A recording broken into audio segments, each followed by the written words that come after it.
আসসালামু আলাইকুম বন্ধুরা, আজ আমি আপনাদের বানিয়ে দেখাবো খুব সহজেই বাড়িতে কিভাবে বাটার নান তন্দুরি বানানো যায়।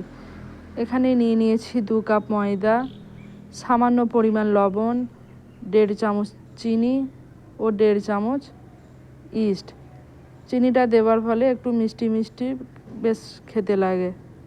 তারপরে সমস্ত কিছুকে আমি ভালো করে একটু মেখে নিলাম। দিয়ে দিলাম 1 কাপ কুসুম কুসুম গরম পানি ও 1 চামচ ঘি। এখানে ঘিয়ের পরিবর্তে আপনারা বাটারও ব্যবহার করতে পারেন। এখানে 2 কাপ ময়দার জন্য আমি 1 কাপ পানি ব্যবহার করেছি। যতটা ময়দা নেবেন ঠিক তার অর্ধেক পানি নিতে হবে। তারপরে সমস্ত কিছুকে ভালো করে মাখিয়ে নিয়ে একটা সুন্দর ডো বানিয়ে নিতে হবে। তারপরে এটিকে আমি 5 মিনিটের জন্য একটু রেখে দিলাম ঢেকে।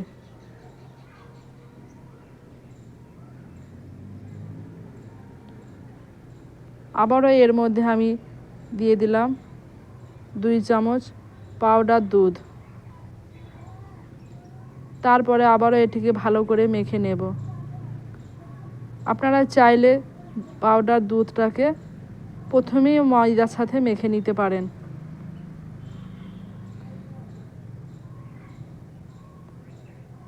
ভালো করে বেশ মেখে নিয়ে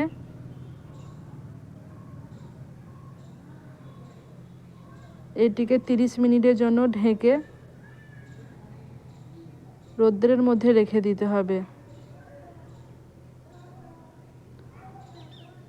এটিকে যত বেশি টাইম ধরে রেখে দিতে পারবেন তত বেশি এটা ফুলে উঠবে। তারপরে ডোটাকে ভালো করে হাতের সাহায্যে আবারও মেখে নিচ্ছি। তারপরে এর থেকে রুটির মতো করে গুটি কেটে নেব। রুটির থেকে একটু বড় সাইজের গুটি কাটতে হবে। একটি থালার মধ্যে আমি ময়দা ছিটিয়ে নিয়েছি। এরপরে গুটিগুলোকে ময়দার মধ্যে রেখে আবারও 5 মিনিটের জন্য ঢেকে রেখে দিয়েছিলাম।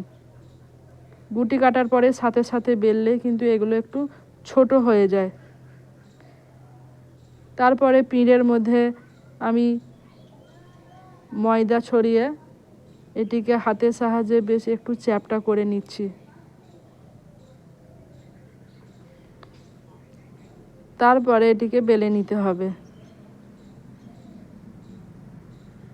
তবে খুব বেশি পাতলা করে বেলা যাবে না। এদিকে একটি বাটির মধ্যে আমি পানি নিয়ে নিয়েছি। পানির মধ্যে নিয়ে নিয়েছি লবণ। তারপরে লবণ পানিটাকে ভালো করে মিশিয়ে এটির মধ্যে ব্রাশ করে দিচ্ছি।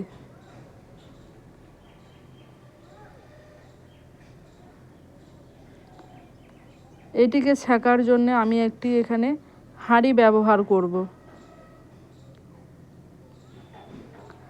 হাঁড়িটাকে গ্যাস ওভেনের মধ্যে উপর করে দিলাম। এরপরে হাঁড়িটা একটু গরম হয়ে গেলে এর মধ্যে এটিকে আটকে দেব। তবে যে দিকটা নুন পানি মেশানো আছে সে দিকটাই কিন্তু হাঁড়ির দিকে দিতে হবে। দেবার কিছুক্ষণের মধ্যেই দেখেন এটা কীরকম আস্তে আস্তে ফুলে উঠছে। চারিদিকে বেশ ভালোভাবে ফুলে উঠেছে।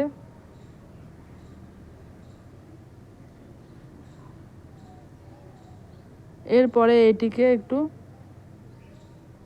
সেঁকে নিতে হবে। গ্যাসের ফ্লেমটাকে একটু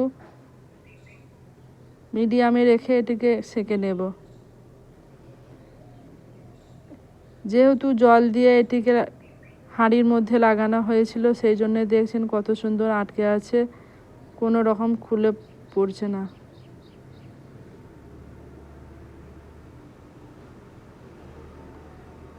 এরপরে এর মধ্যে আমি সামান্য পরিমাণ ঘি দিয়ে ব্রাশ করে নেব। এখানে ঘিয়ের পরিবর্তে আপনারা বাটারও ব্যবহার করতে পারেন। এখানে একটা বাটার নান তন্দুরি আমার রেডি হয়ে গেছে। এরপরে খুন্তির সাহায্যে খুব আস্তে আস্তে এটিকে তুলে নেব।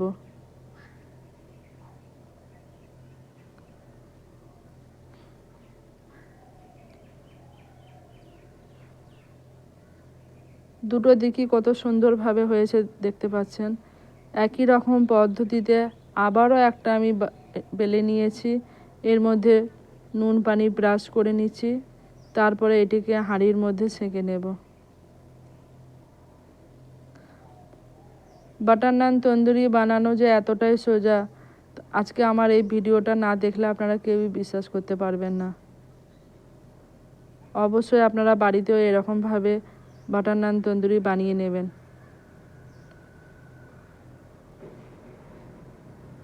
এখানেও দেখছেন কত সুন্দরভাবে ফুলে উঠেছে।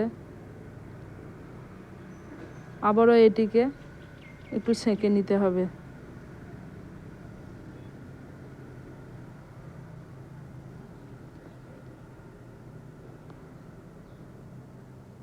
আজকে আমার এই ভিডিওটা আপনাদের কেমন লাগলো তা অবশ্যই জানাবেন, এবং নতুন হয়ে থাকলে ও এরকম নিত্য নতুন ভিডিও পেতে হলে আমার চ্যানেলটিকে সাবস্ক্রাইব করে অবশ্যই পাশে থাকবেন।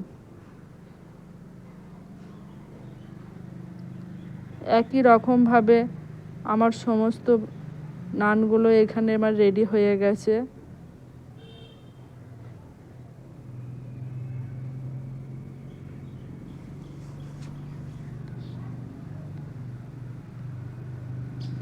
এরকম বাটার নান তন্দুরি কিন্তু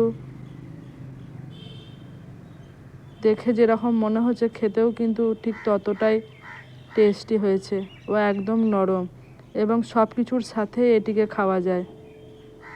তো এবার থেকে বাজার থেকে না কিনে অবশ্যই বাড়িতে এরকমভাবে বাটার নান তন্দুরি বানিয়ে নেবেন।